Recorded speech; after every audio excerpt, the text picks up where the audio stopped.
Jimmy going to take? Oh, no, Jimmy! Contact. And around goes Menard into the wall, taking cars with him. Come on, high. Clear, clear, clear. All clear. Big wreck. You got it. Well, I'm just wondering, did that suck the back end of the car around on Menard, or did they make contact that turned him around? When the 48 gets on your bumper like that, it probably had something to do with it. 4 cars were out in front of that melee. My. Make that 6. And everybody else got a piece of it. Yeah, well, let's take a look at it, and we'll determine how that happened. First, we're going to ride with Kurt Busch. Now, he is behind Jimmy Johnson's number 48.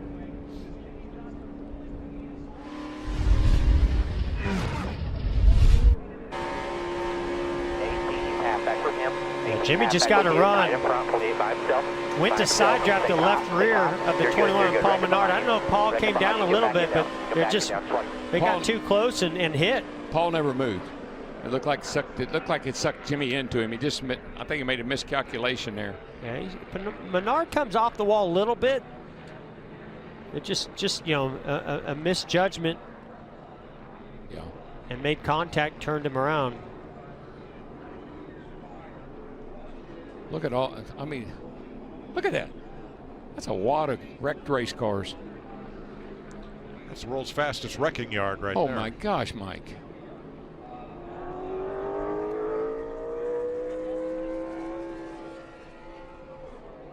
I don't think I've ever seen anything quite like that. Look at Alex Bowman in the 88. Hard on the brakes. He's going to get through this. I'm not sure how, but he did.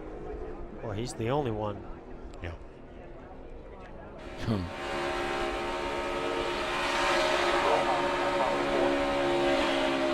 half out far. The 12, 2 back is all right. Come to the middle. Scratch the brake. Scratch the brake.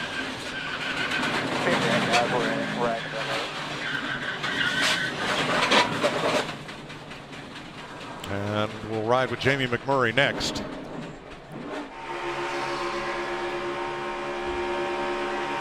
Half in front. Spin ahead, he'll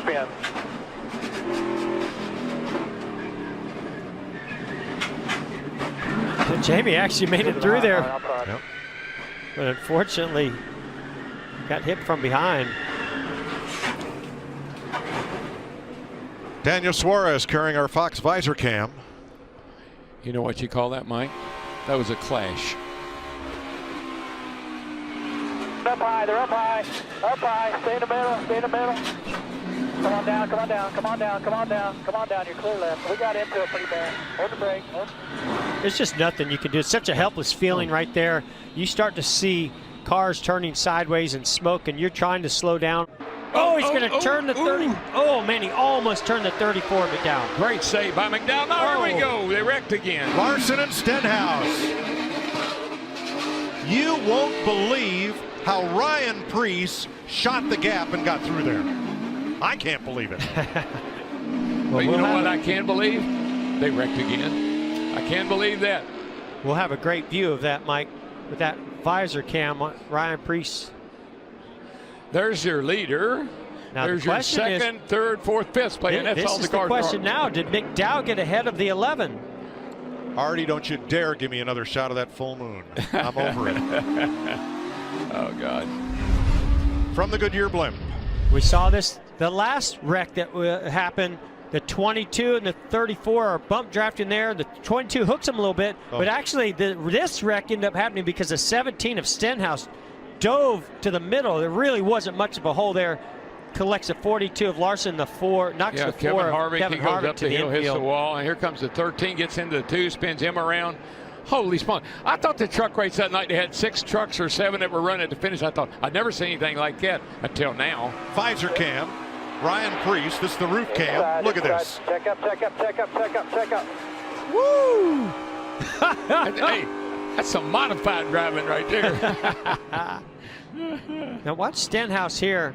He sees a small, tiny gap that really wasn't there. Nope. pushes the 4 of Kevin Harvick to the infield, turns around Kyle Larson. His buddy, by the way, Kyle Larson. I don't know. I don't think he got any buddies right now. Lordy, lordy. The blue car, Stenhouse, Bam, and bam. Larson just get together. Oh, and oh, by the way, there's our pole sitter, William Byron, in the 24. He just drives right through it. Wow. Man. How did Amazing. he do that? He missed that wreck. I don't know. Don't count him out. That left rear, they did a nice job fixing the left rear damage from that previous wreck. What did young William have to say?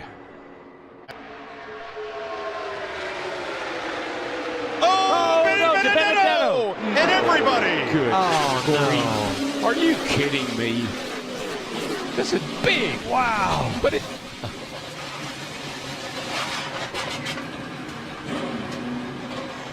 These cars were going everywhere. A lot of damage as they all got to turn 3. That Benedetto was doing such an amazing job. Oh, man, I tell you what. So let's go to the Goodyear blimp as drivers climb out. Or truly, it was Paul Menard. He gave to Benedetto a little shove, but it was on the outside, on the right side, and that just turned the Benedetto into the outside wall, and then it was on from there. And a different situation than we saw in the clash between Menard and with Jimmy Johnson, but it was a similar thing when we heard the spotter on the 21, Menard say, well, he zigged and we zagged. Okay, here's Austin Dillon's view.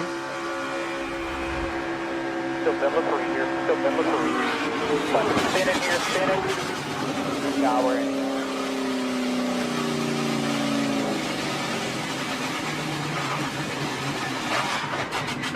Ouch. Kyle Larson. Back in front, check up. Nothing behind us, nothing behind us, nothing behind us, nothing behind us. Okay, lock it down, come right back to the top. Right back to the top, keep it rolling, come to the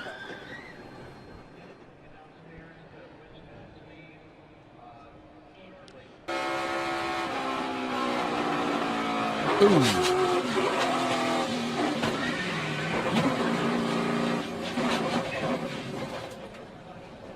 Going to say, I'm not sure which list graphics is putting together the cars involved in the. Just bad judgment. Look at that 10 car. Almirola's number 10. Look at David Reagan underneath the 10 of Almirola. David Reagan, see what springs he's running. This is 12, no run. Keep on, no. Keep coming, you're inside, bro. Keep coming, come on, get away from me. Just one too many pushes. Amazing shots. And all Almirola wanted was a chance to win it on the last lap. Yeah, well, he didn't like quite, last year. Didn't quite get there. Close. Here.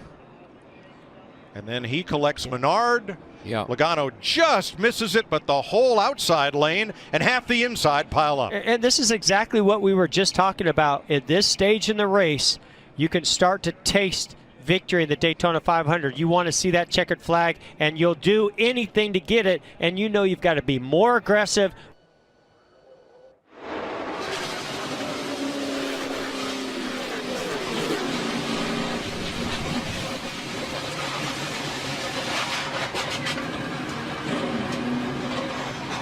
A dozen or more cars destroyed. Up through the field, and here's the problem with not communicating what you're going to do on a stop. Brad Keselowski came in, they called a code word for the stop. He thought it was... He got into the wall. He got pushed into the wall, and now Brad Keselowski and others are sliding behind him. There goes the 38 of David Reagan making contact. Now they go into the infield grass as well. Brad looked like he had a handful of race car off of turn 4. Looked like he was getting a little bit loose off turn 4 and having a hard time with that race car. Daniel Hemrick, there you see the 8 of Hemrick making a left turn to go back to pit road. The 41 of Suarez also involved. A lot of damage to the 2 of Keselowski. Let's see how all this started right here. Down. Oh, he gets a big push from the 4. And that just turned him. The 4 hit him pretty hard. And Brad just lost control of the car. Turned Brad into the outside wall really hard. Here's a great shot with Kevin Harvick Oh, man, it really isn't that hard of a hit. It looked like he was just trying to get Brad moving. Unreal that it doesn't take anything to get these cars out of control and out of the driver's hands. Yeah, Harvick trying to push him to get him by that middle lane, and they just, when he hit him, it just shot Brad up. Then it just all stacks up, and guess what? When you're all running a line together trying to help each other and something happens, guess what happens to all of you? You all get damaged. Harvick's in the fence a little bit. I think he's going to be okay. Really impressive by Joe Logano and a lot of those guys behind them to get out of the gas and not create any more cars spinning and turning and crashing and obstacles to get through and get by. That could have collected a whole lot more race cars than it did. Harvick kind of smartly put his car up against the fence, like, hey, I'm going to go up here and kind of hope that nothing hits me, nobody gets into this wreck. Going to get on Logano's roof here. Oh, it's a great shot. Coca-Cola can. And watch him lift it. Here's the throttle. Oh, here is Spotter telling him everything to do. You're clear, you're clear. Great Sound like an information. auctioneer right there. Yeah. TJ Majors, low. Marty. Say, I didn't see an advantage until that just happened right there. Now 3 wide, 2 rows back, 3 rows back. Oh, Boyer gets turned. Golly. Looked to me like he came up just a little bit too early on McDowell. Oh, my gosh. Ah, And William Byron's luck did not runs out. get through that one. What memo did we not get? I mean, this is crazy. Well, And the Joe Gibbs Toyotas lead them across the line. Might be a process of elimination here. We're going to NASCAR overtime as William Byron gets set to climb out. Chase Elliott comes around.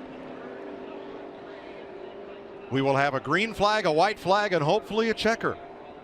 It'll be a 2-lap shootout to finish the Daytona 500. well we're going to have the a cars checkered, remaining. yeah, we're going to have a checkered flag. I just don't know when. Clint Boyer's radio. You okay, man? Yeah, I went for it. Sorry.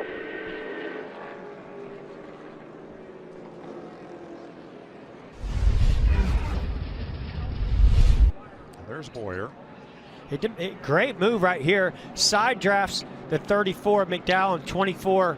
Gets them 2 wide. They stall out. Here's where he comes off that yellow line just a little bit too early. I don't know if the air on the right side brought him up or if he just decided to try to get up in front of him, but just a little bit too early in front of McDowell and the 34. Ooh, big hit. Big hit. Right there. 0-0 landing Castle to the side door of William Byron.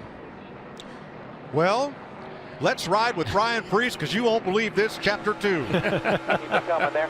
Stay with that 14. He's rolling there. 3 wide, just 3 wide. Stay down, stay down. All right, you're good, you're good, you're good. Just stay. Well, somebody's got some luck on his side or Chase great Elliott. skill. 3 wide. 2 wide, back to 3. Oh, we're wrecking again. Boy, had such a run going. Oh, William took 2 hard hits to the driver's side door. One from Clint Boyer and then the next one later by Landon Castle. Kyle Larson's view.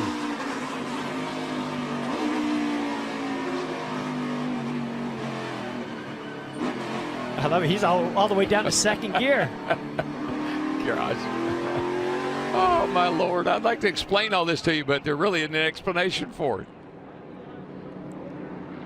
I just wish Boyer could have stayed Yikes. down on that yellow line. That was going to put him in such a great position.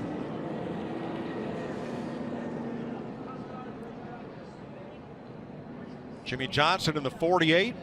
You know, Boyer was not a happy camper about where he had to restart. And, of course, he was trying to get back to where he was. He was running third. He almost made it. Now, to establish that restart order, NASCAR freezes the field on the caution. To the inside, and there's still 3, 4, 5 wide mid-pack.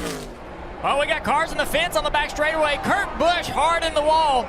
They were 3 or 4 wide out there. Looks like Stenhouse is being held. Oh, Kurt's wrecking the car. Kurt's in the fence. 34's in the fence. Looks like he blew a tire and just lost control of the car. Got into 34 and turned him around. Wild action on that restart. We're going to get another one.